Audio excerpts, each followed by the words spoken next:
अस्सलाम वालेकुम नाज़रीन इकराम, मैं इस वक्त मौजूद हूँ हजीरा के अंदर और इस हजीरा के अंदर एक मरतबा फिर जो है वो धरना दे दिया गया है। आज धरने को 6वां दिन है। इस वक्त इस एक्शन कमेटी के सरबराह सरदार ज़हूर साहब मौजूद हैं। ज़हूर साहब, एक मरतबा फिर आप लीड कर रहे हैं धरने को, क्या कहेंगे, क्या सिचुएशन है, आने वाला जो वक्त है वो उसमें आपकी जो एक्शन कमेटी है उसका क्या लायामल है? बिस्मिल्लाहिर्रहमानिर्रहीम। सबसे पहले तो नदीम साहब आपका शुक्रिया अदा करूँगा कि आपने पूरी तहरीक में भरपूर अपना रोल अदा किया। तो ये धरने के हवाले से जो आपने सवाल किया कि फिर धरने लग गए हैं, तो आपको पता है कि हमारे जो तहरीकी दोस्त हैं उनके ऊपर बेबुनियाद जो मुकदमात कायम किए गए हैं और उनको पाबंद सलासर किया गया। तो उस सिलसिले में एक लॉन्ग मार्च का ऐलान किया गया था पलंदरी की तरफ और पलंदरी से फिर कोटली की तरफ।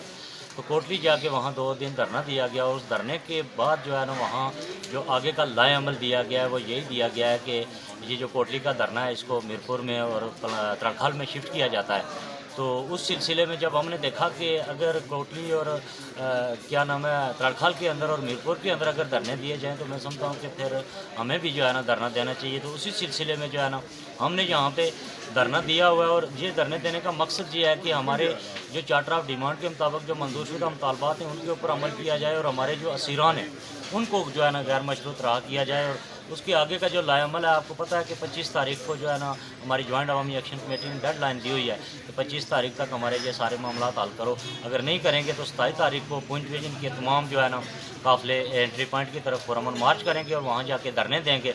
इसी तरह 28 तारीख को मीरपुर के जो हमारे दोस्त अहबाब हैं वो पुरअमन मार्च करके वहाँ एंट्री पॉइंट के ऊपर जाके पुरअमन धरने देंगे और 29 तारीख को जो है ना मुजफ्फराबाद। एक तो ये है कि हुक्मरानों की जो नीयत है, मतलब जो गुज़श्ता तहरीक थी, 1 साल से आपने यहाँ पे धरना दिए रखा, लेकिन 1 साल से हुक्मरान जो है वो इसको मजाक समझते रहे, तो फिर आपने चीज़ें अचीव भी की है, एक कामयाबी की तरफ भी गए हैं।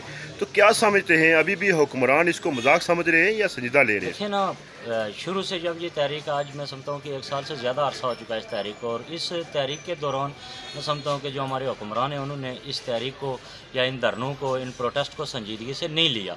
और उसकी वजह ये बनी कि जब हमने लॉन्ग मार्च का ऐलान किया तो लॉन्ग मार्च में जब लाखों की तादाद में लोग निकले, तो मैं समझता हूँ कि इसमें ये जो हमारा जो टारगेट हमने अचीव किए उसमें किसी हुक्मरान का, न पाकिस्तान के किसी हुक्मरान का या आज़ाद कश्मीर के किसी हुक्मरान का कोई रोल नहीं है। मैं समझता हूँ कि ये अवाम ने अपने ज़ोरेबाजों के ऊपर जो है ना ये जो मुतालबात हैं ये छीन के हासिल किए। बहुत शुक्रिया।